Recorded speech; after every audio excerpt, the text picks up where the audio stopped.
Hi, it's Dale Walsh, the Poetic Warrior, and unfortunately, my guest hasn't shown up yet, but we'll just give it some time and see if he does show up. I am really looking forward to interviewing him. Is Rodolfo D'Angeli, who is a podcast host and a shamanic healer and a trainer for Tony Robbins. But the last I talked to him, he had like a major toothache. So consequently, I don't know if he's going to be incapacitated, but I'll just since I am the poetic warrior, I'll start with a couple of poems and see if it shows up, and otherwise we'll just let it go till next week or whatever. But I hope everybody's doing well today. Welcome to Straight, Sane, and Sober with Dale Walsh, and thank you for watching MH Warrior TV. We're a movement that's aimed at ending the stigma of mental illness, and I certainly know that stigma because I've been diagnosed. I was diagnosed as a schizophrenic 46 years ago, and now I'm a coach for the families of schizophrenics, and consequently, I've sort of like turned my mess into my message, and so I'm also a poet, and that's where I get this. So let me just start with a poem, and hopefully Rodolfo will show up. Nothing happened to him or anything, but we'll start with this poem, which is called "The Sun Shines in Me," and it's based upon my love for a woman in California. I'm in New Jersey, so we're separated by a continent, but that doesn't stop me from writing enthusiastic poetry about her. And the first one is called "The Sun Shines in Me." The sun shines on me because of you, my eternal light of romantic rhapsody, whose primacy of beauty among women cannot be denied as I admire your form that's gotten me through many a storm. The truth of our amorous intimacy is still in its hopeless nursing infancy, which you suckle with maternal breast, as together we anticipate its growth with the jealousy of first-time parents.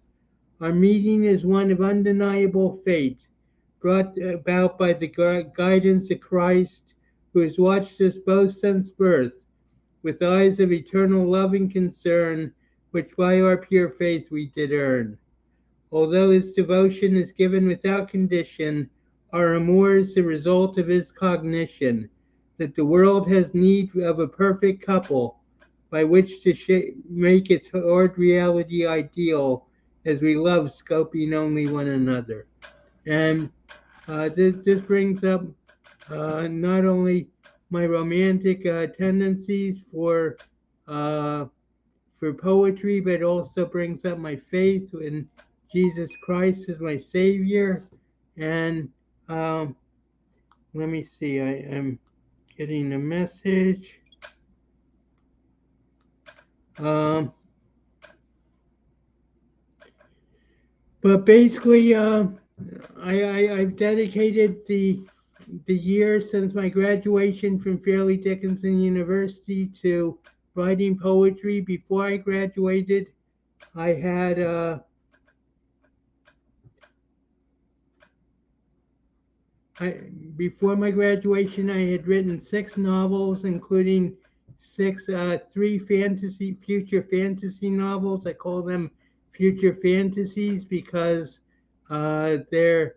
I'm not a scientist. I'm an English major, but they're basically science fiction, and um, so I wrote 6 novels before I graduated from Fairleigh, and since then, in the time since then, I've composed probably 4,500 poems in my archives. So um, I don't know how long this is going to last. I don't know how long we can wait for Rodolfo, but he's a fascinating person, and I'd really like him to show up. But uh, let me let me continue with another poem, which is also one of my recent ones. I'm also part of a group called Published Poets Unlimited, and we're putting together a book, 5 of us, to sell and to spread the word of and revive the art of poetry and the craft of poetry in the general mind, and uh, hopefully you'll be able to pick it up on Amazon. Where our projected uh, publishing date is February 2nd, 2022, or 2/22/020, February 2/22, 2022. So that's very confusing. But here's another poem. So uh, it's called Journey of My Earthly Quest. You have taken me into the zone of oblivion of joy, because you've accepted me as your only man, not boy, for which you've accepted, for which I thank you as lover you always envisioned, even as you gave your beloved son an earthly father, a sweet role of dedication I am divinely called to fulfill. With the devotion of my heart, I now at last am satisfied, having found your passion enticing me to live forever.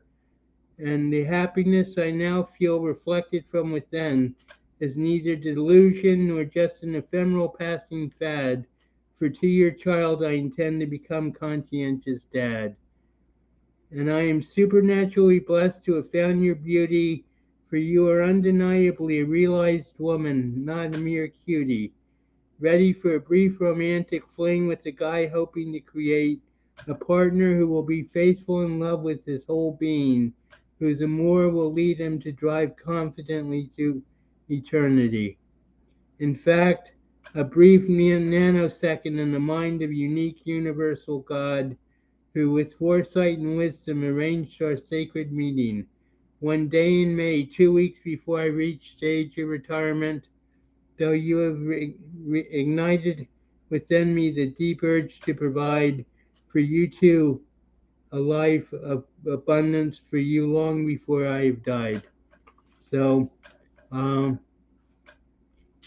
basically, this woman in California, I feel, is the one who I've been looking for all my life. I waited 65 years to meet her, and she's half my age, which it could be a problem if we let it be, but otherwise we'll dedicate ourselves to each other, and and she's a single mother, and I'm ready to assume the role of conscientious father for her son, uh, and basically she's the muse who I've been searching for since 1985, or 36 years.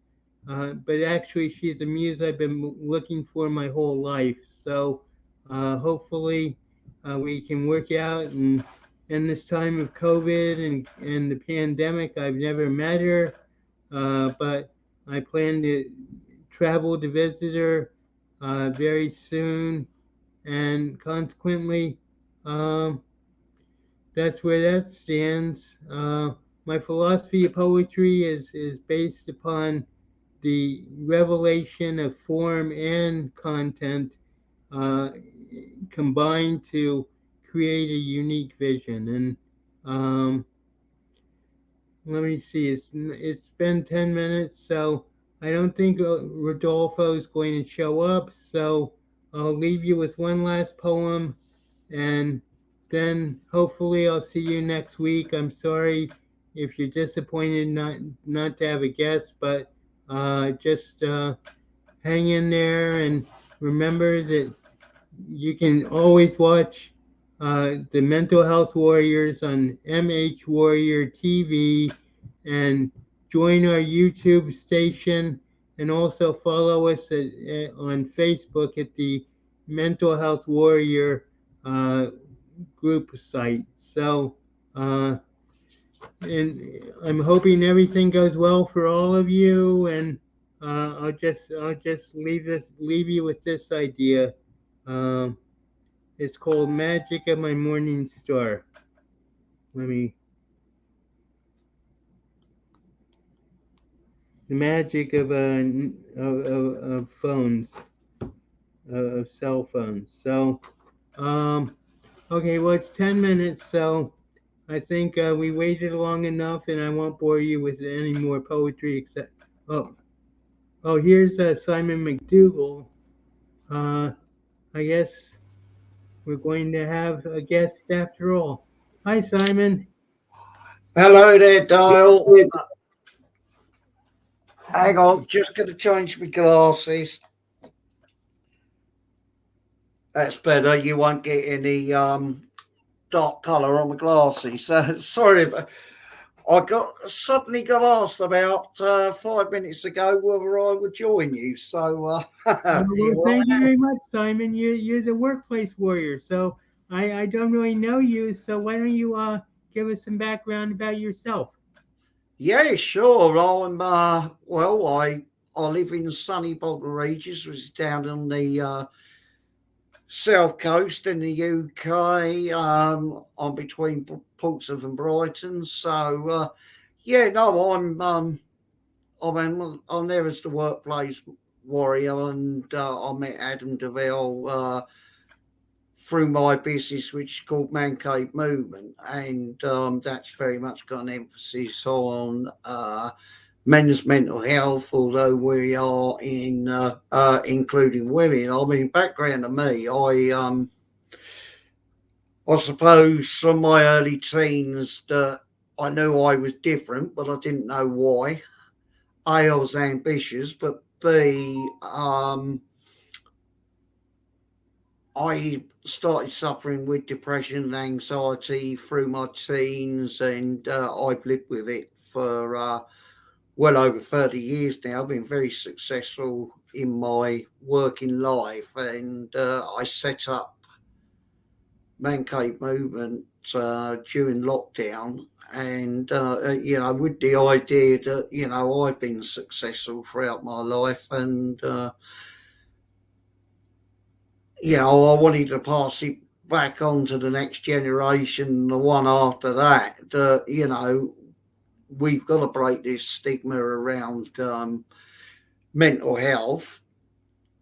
And, that's all part of what we do. I mean, I'm in the middle at the moment of setting up support groups locally for, for people with mental health, or people who don't necessarily even have to have mental health issues. They can, anybody that's struggling, given the climate that we now live in, anything's possible, and nobody quite knows what's round the corner at the moment, and we live in an uncertain world. And I want to be a voice for people to realistically say that mental health has got to become an everyday conversation, and it is part of the reason why I joined Mental Health Warriors and became the workplace warrior. And the reason that I've gone that way, I've just recently qualified as a corporate mental health facilitator, which is rather different to mental health first aid. That is very much a case that you're picking up a person that's already struggling, and hopefully stopping them from having a mental health illness and diagnosis. But in my situation, you know, we are very much looking at senior managers and directors and executive level in actually keeping them in a good mental health space, and that's very much what the training is there. But also during my working life, I suffered with very poor management at times, particularly when it came to person skills, etc., and that. And and also from my political background, I'm very much a union man, and I do believe that unions should be there to protect the workers, etc., and that. So Yeah, that's basically me in a nutshell, Dale, and I'm quite open to have any questions. Apparently, I'm being interviewed, so here we go. Well, I don't know about in the UK, but in the United States, the vision that's brought up by a man cave is like of a bunch of blokes getting together and drinking beer and playing darts and generally raising hell. And I don't think that's what you want to convey with your man cave. So, how would you like to describe the man Well, cave? it's very interesting the way you described that, Dale, because if you look to my left up there, there's trophies up there, and all of them, believe it or not, are from darts. Yeah, how would I describe the man cave? Well, the man cave, in my view, is, I mean, certainly here in the UK, most people, particularly men, whether they're married or not, tend to have a bolt hole, whether that be the shed. In my case, it was my office, whether it's the garage, you're out there pottering, doing whatever, and it's just an escape from everyday life, etc. But also, I mean, the vision around that is men coming together around a campfire, and I've got the opportunity actually just up the road. I've got a terrific social enterprise, which is what we are too, who do a lot of work for retired veterans, and they're helping them and supporting them with their mental health. And they do a campfire breakfast, and yeah, we're going to be starting conversations very shortly around doing a weekend there where men can get together, have a few beers, talk about their struggles, and probably play a bit of sport too, and go from there. I mean, what we're trying to do with the support groups is actually allowing people to sit there, talk in a community where they got empathy, they're understood, and they can talk through their problems. I mean, I'm also a coach and mentor, and can do a lot of coaching, and help support men and women through that. Because I think the other thing is that whilst we've got an emphasis on men, and I know through my own experience, my wife has put up with a hell of a lot with my depressive episodes, etc. And you see, when I was in the public face a lot of the time, and that, and everybody see me as a guy that had it all together, but what they didn't see was the man that was collapsing behind the scenes. Right. When it come, yeah, and when it come to weekend, there was frustration, there was anger, there was all kinds of things coming out of me, and as many people do, I did turn to drink, and I was a heavy drinker. I'm much more a social drinker nowadays, but at times I just deeply buried myself. I was very insular. I didn't say a lot. I sat quietly in my shell, and I described it as a mental prison. And yeah, no, I managed to get myself back every time, but I had sort of two midlife crises, and these yeah, one at 40 and one at 50, ironically. But it was at 50 I suddenly, the penny dropped, because I was being told that you have control of your thoughts, and you have control over what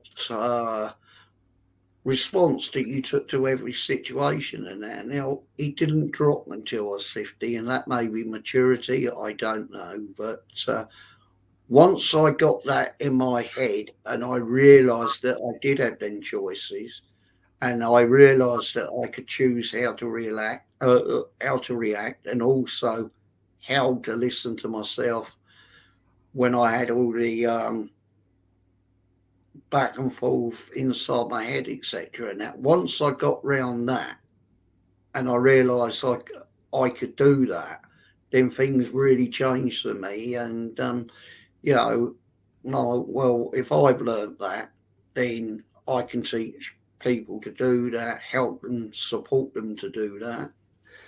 And that's where I am. And the Man Cave, as I say, very much a social sort of platform, and hopefully support groups come up with ideas that they want to do, whether that be a gardening project, an environmental project, whether they want to set up sports teams, etc. And that hopefully that community will grow, and we'll be able to support them on their way.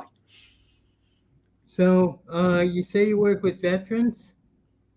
With what? Yeah, no, I don't, but another organisation does. But having said that, my Mancave movement, we have actually signed up to the Arms Covenant, which is basically that we will support veterans and we'll do whatever we can to help them. And also, be very, very supportive to them and that. I mean, I'm a veteran myself. I didn't last long in the armed services. Unfortunately, I went over a 12-foot wall. I went one way and my knee went the other. So, yeah, one of those things in training, but, life happens. Well, I know that, especially with all the veterans returning from Afghanistan and Iran and Iraq, uh, there's a very scary statistic. I don't know if it's still true, but they say that 22 veterans a day commit suicide. So in the United States. Yeah, So I'm not too sure what the figure is over here. I mean, I know the statistics of male suicide is 12 a day, 84 a week, and last year it was over 5,000 male suicides in the UK, and it's something like about 75% of all suicides. But yeah, there is a particular problem with veterans here in the fact that there are some that are homeless. There are many that have turned to drink and other recreational drugs to self-medicate.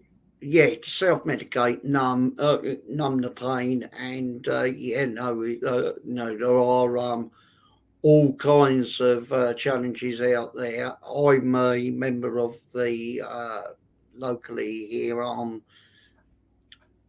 Armed Services breakfast, veterans breakfast, which happens every Sunday in my local town, and I've joined that. And there are several organisations across the area that I live, and one of my directors is the Armed Services Champion on the local council. So, yeah, we do the best we can, but there is a lot more that needs to be done. And I know in America that, yeah, very much there are a lot of trouble, a lot of struggles there for veterans too. Well, you said earlier that the man cave movement is sort of like you integrated into the mental health warriors because you felt the need and the importance of eliminating the stigma, and I can speak to that. But one thing that I think that a lot of people don't talk about with I mean, I call it mental illness. I mean, I know in England everything is mental health, but in the United States, it's like mental illness and mental health. So, Yeah, but basically, one thing that I struggled with for 30 years, and I don't think people talk about enough. I mean, people talk about stigma in terms of the judgment of other people looking at the mentally ill, but I think that the real stigma that comes from mental illness, and at least here, in most of the cases I've seen, is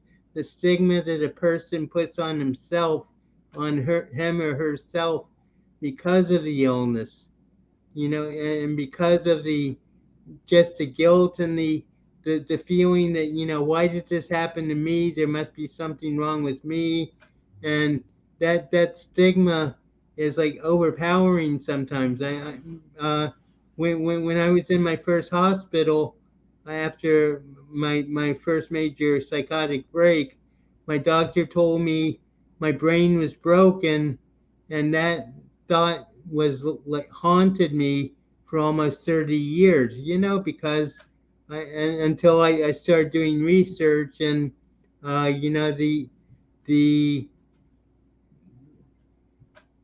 the advances in medicine and treatment of mental illness have like come so far since I first was diagnosed in 1975. But basically, it took me 30 years to get over my self stigma, rather than this, not to mention the stigma of of society, where every time there's a mass shooter in America, they say, well, he didn't have a history of mental illness, and that implication that, to be able to do something like so extreme as shooting, mass shooting, is it's like unfair, because uh most of these people just are filled with hate. I mean, it has nothing to do with your mental condition that much. So but what would you say, but what have been your findings about stigma in your man cave movement, and what do you have to say about stigma? Now, stigmas, for me, it's perception. It's perception of what you as a person, if you've got, if you say you're diagnosed with a mental health illness, which obviously I am with depression and anxiety. Well, I think the bigger picture for me, I mean, with men, is the culture that we all grow up in. We're all taught that you're the head of the family, you're the one that basically sucks it all up, you're the one that takes responsibility for everything. And often was the case with me when I had low moments. I've been the strong person either for the family, people that I was representing when I was a counsellor, and also within work conditions where very male environment in the construction industry, which was extremely toxic. You were seen as soft. You were basically, you weren't manning it up, grow up here, that kind of culture. I mean, that's absolutely toxic in the UK, and it still is to a certain degree. And Right. that was the kind of stigma that needs to be broken down. But in general, I think mental health is now coming very much to the forefront as a major issue, and it is starting to be spoken about more. We got young influencers in this country like Roman Kemp, for argument's sake, who's I think he's Radio One DJ or Radio Two, I can't remember, but he has he had a friend that died and committed suicide, and he did a TV documentary that impacted on and how that impacted on him and his friends, and he looked at it further and started to highlight things. But I think it's going to come down to education, if I'm honest, and I also think it's going to take two generations for it to happen. In my view, that has got to start in the schools, and it's not taught enough in the schools. I mean, I know from when my daughter, in her later years of education, where she was going through the examination stages, etc., they were taught, time management and how to handle themselves, etc., and that. But there was several of them that were struggling there with their mental well-being. I mean, for me, the education system in this country, we got to be looking at the later stages, key stage 2, probably years 5 and 6, where they then transition up to what we call secondary education. And I think there's got to be a dialogue there with young people so that they're given the coping strategies, they're given an understanding what it's like to be struggling, so that when they do that transition, that they have got their coping strategy. But it's an onus then on the secondary education to have that, not so much as a mainstream subject, but something that is being openly discussed. I mean, one of the schools when I was a governor at, we actually paid for an in-house counsellor to deal with some of the children that were struggling with issues there. But they were only able to scratch the surface because there was so much work that needed to be done, not just in that school, but again, as you go up.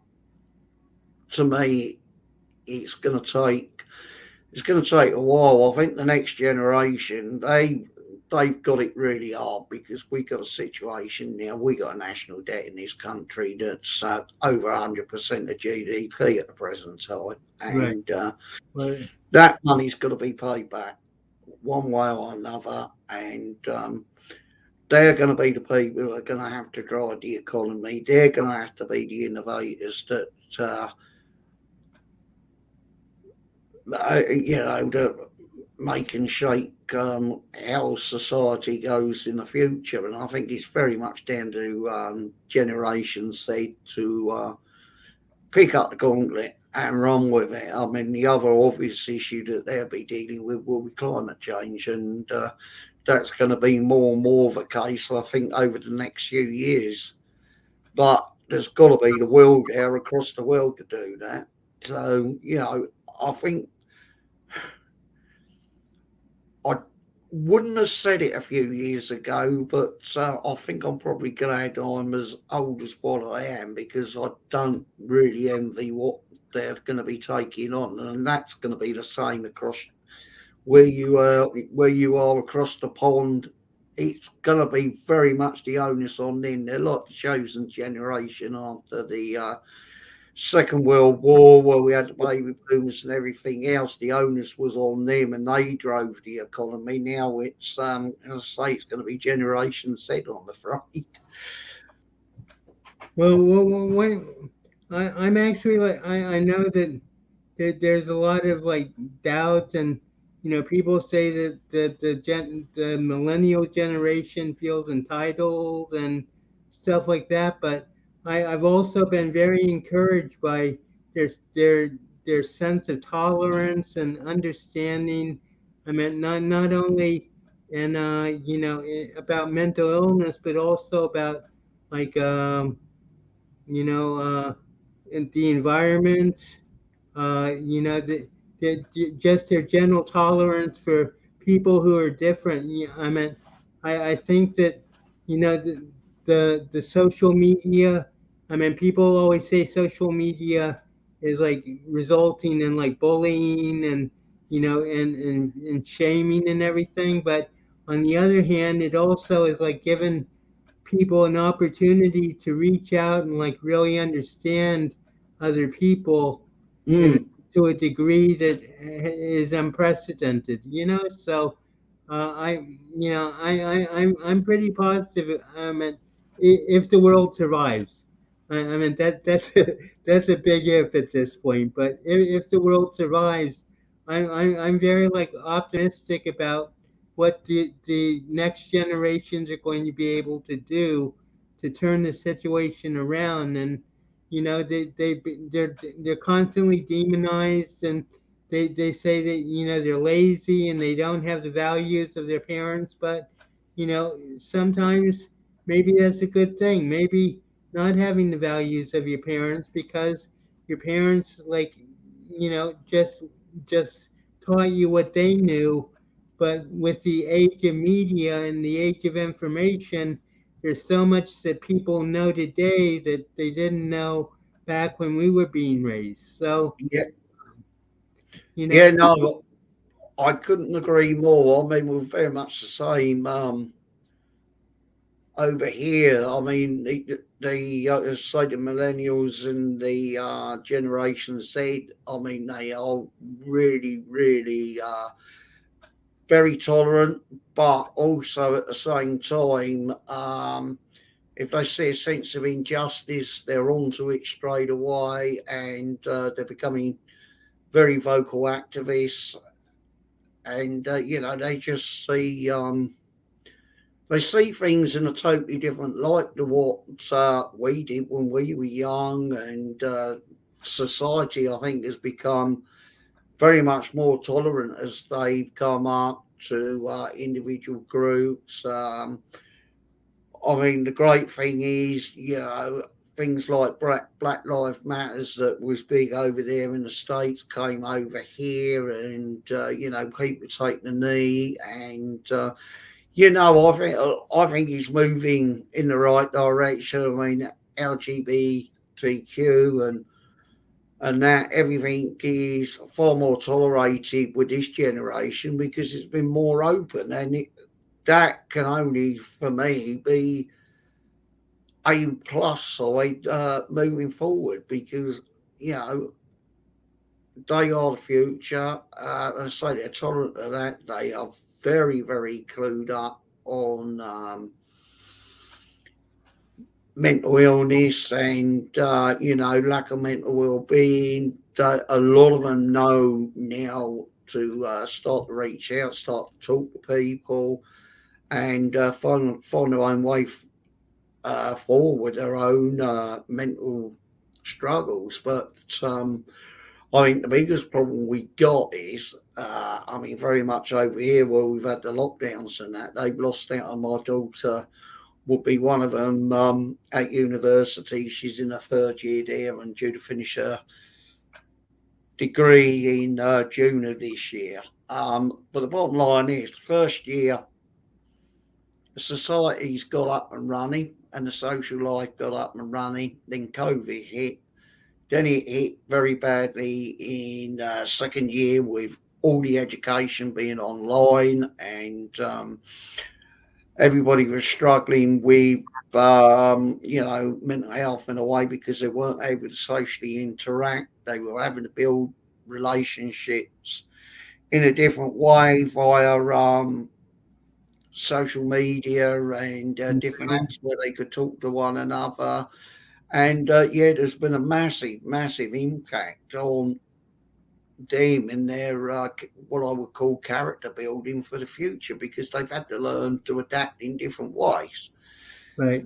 And, it's going to have that massive impact. And I think the biggest concern that I would have, that as we come out of this pandemic and we start to move forward, I think the biggest concern I would have is that if we're not careful, we're going to have a mental health pandemic, and there's going to be all kinds of problems with that generation going forward. And as I say, that they should be the generation driving things forward with the economy and that, but we don't keep them well and get them talking about their struggles, etc. And that, then I think we could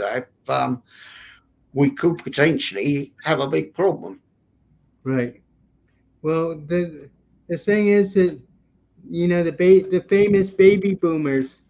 We're finally at the point. I mean, I was born in 1955, so I'm 66. So Yep, I'm like right in the middle of the baby boomers. But the baby boomers have had so much power for so long, and now we're all getting to retirement age, and yep, our senior our golden years and everything, and so there's going to be like a natural void that's going to be filled.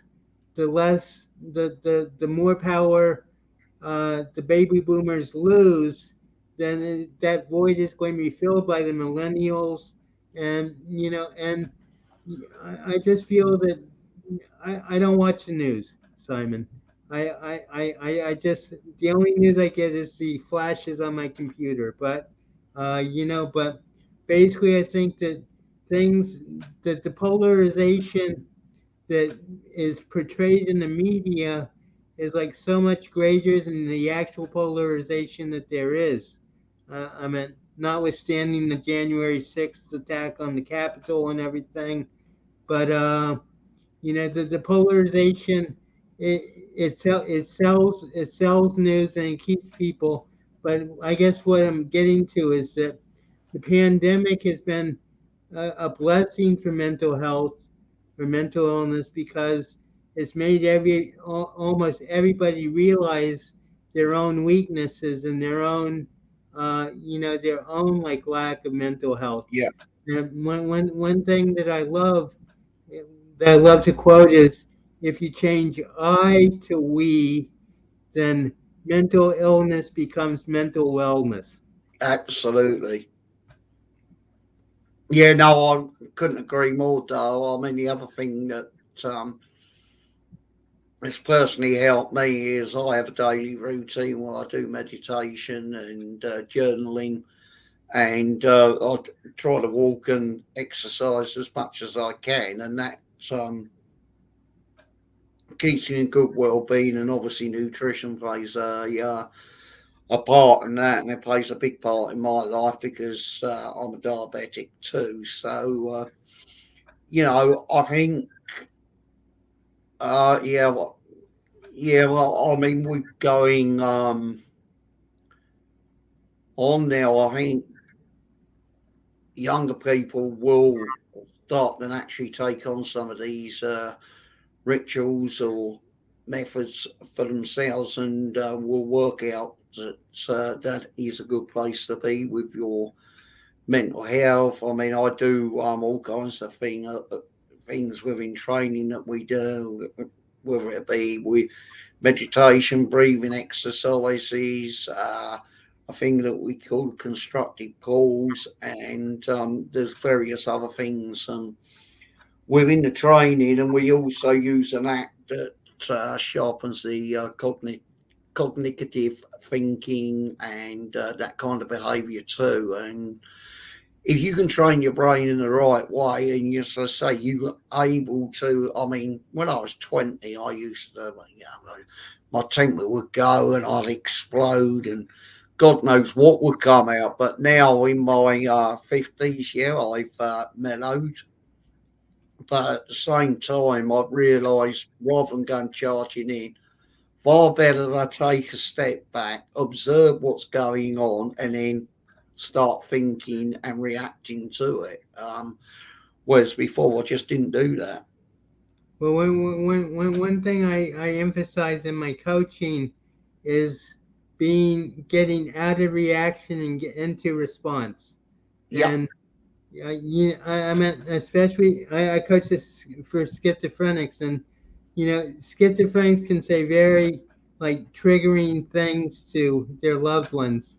yep, And I mean, for example, I know I've known schizophrenics to say to their mother, "You aren't my mother. I don't. You're a demon or something."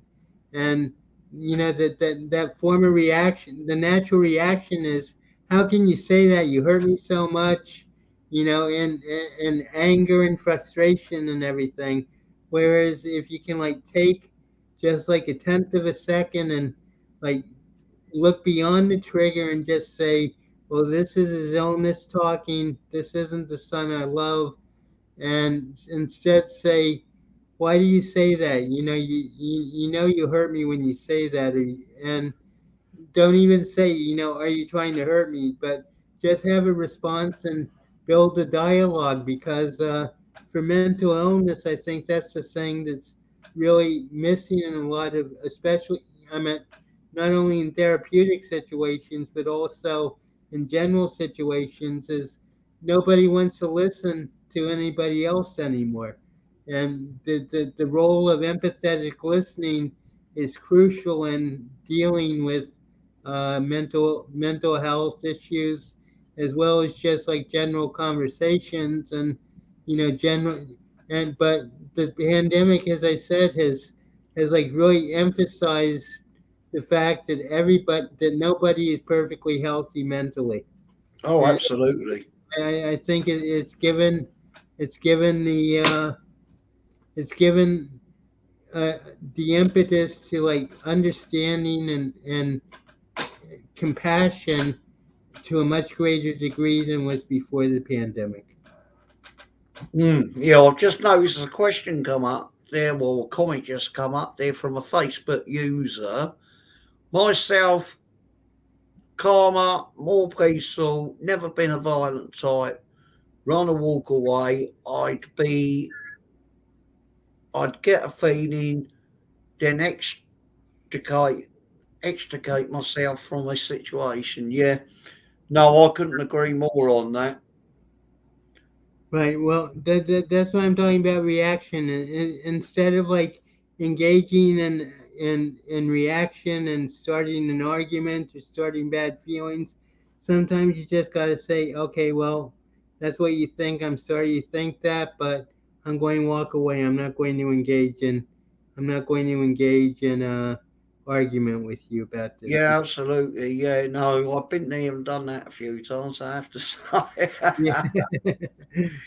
Well, I think we all have over the years, but yeah, very much I emphasize, well, I've got a lot of empathy for that because, yeah, no, um, I've learned over the years that the bigger man does learn to walk away. I mean, one of the things that um, I found where I've had, um, I wouldn't say toxic relationships, but I've had friends or associates that very much drain me mentally, and something I learned. Difficult relationships.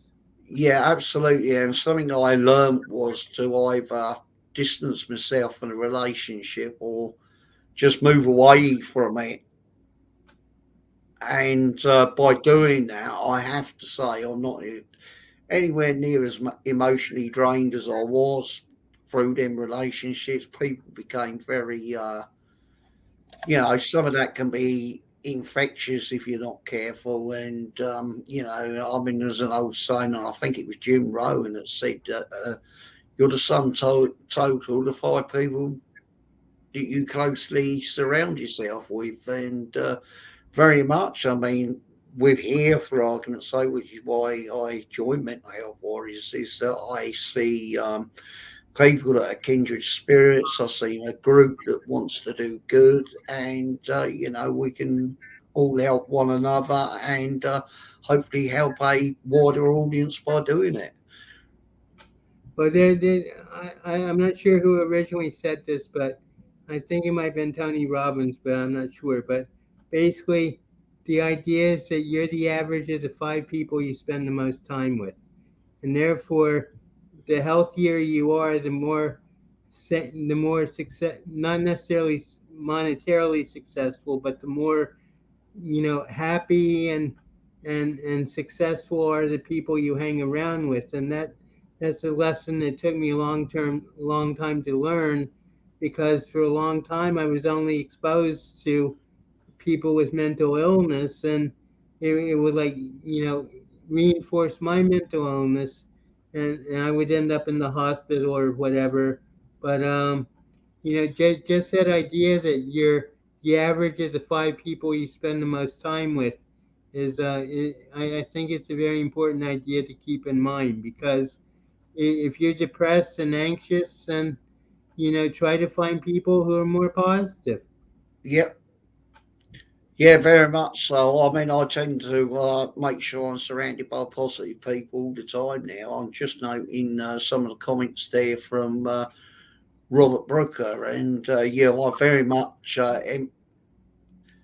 emphasise there, Robert, with a lot of the comments that you've put up on there. I mean, unfortunately, you do sometimes have to confront before you realise that it's the situation. But another thing that um, I was taught by a guy who very successful in business, and I've got it written on my wall.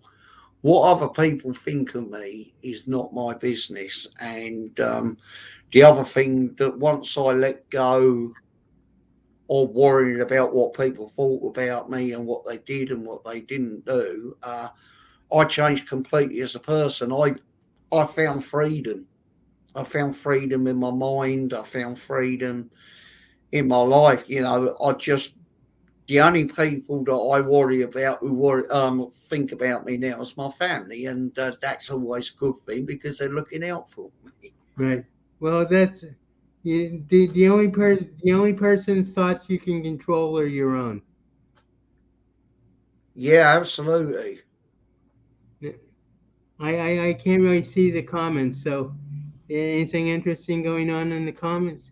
Yeah, no, I'm just looking here. I've got yeah, Robert has made a few more comments. I've got a Facebook user here. No one was ever 100% mental health. No one will. All can be very well for periods and also very unwell for periods. I'm Richard Frey, depression, anxiety, and panic attack disorders, and high function autistic. I am good at controlling my mental health. Yeah. And then Robert's just put a daddy's boy, the top five all optimistic influence in addition to the fields of their work. The Right. statement, it took me until 42 to believe that. Exactly.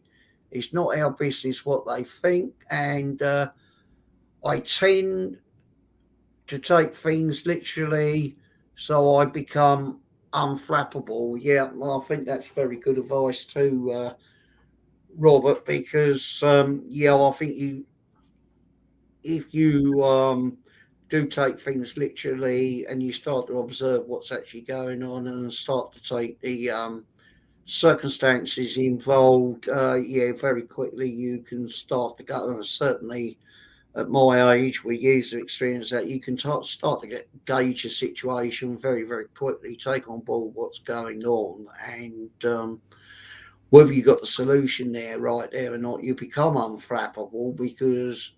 Uh, Once you do that, you're able to start making decisions and act upon a situation fairly quickly, I think. Right. Well, I think our time's about up. We have about 5 more minutes. But any parting words? First of all, I'd like to thank you for joining me, Simon, in the breach of my original guest who couldn't make it. So thank you very much for showing up out of nowhere. I was just I was just struggling to read my poetry and I didn't know what I was going to do, and then you showed up. So Yeah, well, I mean, I suddenly got a message from Adam at I think it was about 2 minutes to 8. And sorry it's a bit short notice. You don't fancy joining Dale on his show and being interviewed, do you? And I sort of messaged him back. I said, "Well, I can probably do it in about 10 minutes if that's any good." He said, "Yeah, that'll do." So I got through. I got through the links very quickly and got on there. I wasn't quite sure what to expect, and as you say, I mean, we did um, do a panel one evening there just before Christmas. I think was on Caroline's right. last show before the break, and yeah, it's the only time we met. Yeah, I think we bounced off of one another quite well, actually. Dale. I Parting words, yeah, no, moving now into 2022. That you know, I think we got to get so that mental health conversation going. I mean, the Warriors are doing that. I've also just starting out well my own YouTube channel, which is going to be called "Can You Hear Me?" That is going to have a big emphasis on mental health, but also it will have an emphasis on Generation Z and the millennials and what they're doing to break new ground, either with activism, with business breakthroughs, and what they're bringing to market, that kind of thing. And I'm hoping to get a few influencers on there too. Yeah, my message is yeah, we're going to move positively forward. We hope that we may break the back of COVID this year, and we can all start to return to a more normal life. But well, yeah, as I say, tune in here if you're feeling down. Come in here and get some positive vibes to the Warriors because we're all very talkative and we're all there ready to listen. I see there's another comment just come through there, Dale, which is I have an inner circle of friends. Some have been replaced by upbeat, positive people. I feel more spiritually awake and believe not the number or set a number of people you surround yourself with that counts now, but the quality, integrity, trustworthiness, honesty of those people could be 5 people, 100, 2,000 is immaterial. Quality is Richard Fay. Yeah, no, I totally agree with that comment. I agree with that too, and uh, I just one thing that this proves once again is that the mental warriors stick together, and if one of us is having a problem, then the others step in and help out, and I appreciate Yeah, you absolutely. showing up, As I Simon. found out tonight. Yeah, yeah. I think actually on Friday at I think 2 o'clock we're going to be together interviewing Claire Wilding. Yeah, yeah, very much so. Yeah, I'm looking forward to that.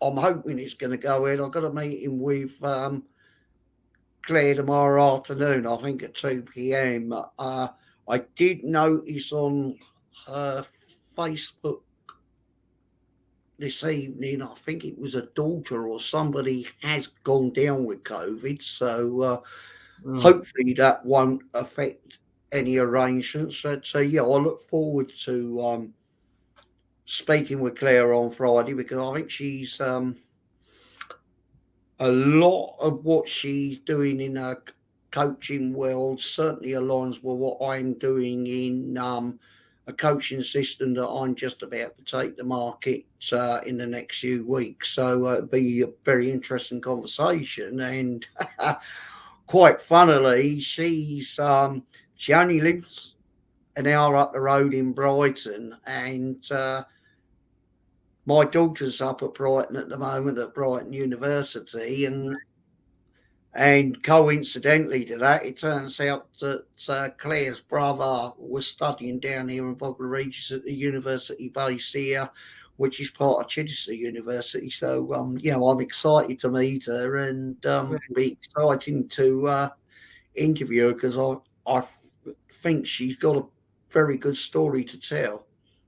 Well, I just want to say thank you again, and you say you're starting your own YouTube station, which is called what again? Can you hear me? Can you hear me? With Simon McDougall. Yeah, absolutely. And the other thing is, do you have a show on Mental Health Warrior TV or I any? am, yeah, we're going. I think I'm due on the 12th, I think was the date I was given to start. And that's going to be called Mancave Moments. Oh, okay, great.